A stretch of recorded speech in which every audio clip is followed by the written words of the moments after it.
রাজশাহী মহানগর জামায়াতের উদ্যোগে স্থানীয় ইলেকট্রনিক ও প্রিন্ট মিডিয়ার সাংবাদিকবৃন্দের সাথে একমত বিনিময় সভা। রাজশাহী মহানগর জামায়াতের উদ্যোগে স্থানীয় ইলেকট্রনিক ও প্রিন্ট মিডিয়ার সাংবাদিকদের সঙ্গে নাগরীর রানীবাজারস্থ কাবাব হাউসে একমত বিনিময় সভা অনুষ্ঠিত হয়েছে। উক্ত মতবিনিময় সভায় অন্যান্যদের মধ্যে উপস্থিত ছিলেন ডক্টর মোহাম্মদ কেয়ামত আলী আমির, রাজশাহী মহানগর জামায়াত; অ্যাডভোকেট আবু মোহাম্মদ সেলিম নায়েবে আমির, রাজশাহী মহানগর জামায়াত; অধ্যক্ষ মোহাম্মদ সিদ্দিক হোসেন নায়েবে আমির, রাজশাহী মহানগর জামায়াত; মোহাম্মদ ইমাজ উদ্দিন মন্ডল, সেক্রেটারি, রাজশাহী মহানগর জামায়াত; মোহাম্মদ সারোয়ার জাহান প্রিন্স, প্রচার সম্পাদক, রাজশাহী মহানগর জামায়াত; মোহাম্মদ সালাউদ্দিন, সেক্রেটারি, যুব বিভাগ, রাজশাহী মহানগর জামায়াত; মোহাম্মদ সিফাত আলম, সভাপতি, ছাত্র শিবির, রাজশাহী মহানগর সহ প্রমুখ।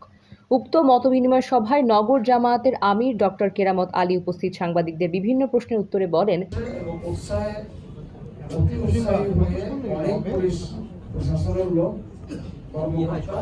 যারা তারা ভূমিকা রেখেছে এবং রাজনৈতিক কর্মী, ছাত্রলীগের সন্ত্রাসী, যুবলীগের সন্ত্রাসী, আওয়ামী সন্ত্রাসীদের সাথে তারা মুখ্য ভূমিকা পালন করছে।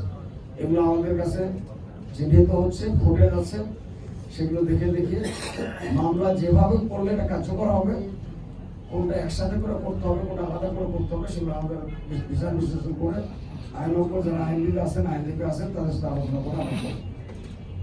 বিগত আওয়ামী লীগ সরকারের সময় জামায়াত শিবিরের নেতাকর্মীদের গুম, খুন এবং নির্যাতনের শিকার হতে হয়েছে। সম্প্রতি সহিংসতায় রাজশাহী মহানগরীতে তাদের সংগঠনের 11 জন কর্মী নিহত হয়েছেন এবং তাদের মধ্যে 450টি মামলা রুজু করা হয়েছে। তিনি নির্বাহী বিভাগ ও প্রশাসনকে দলমুক্ত রাখার দাবি জানান।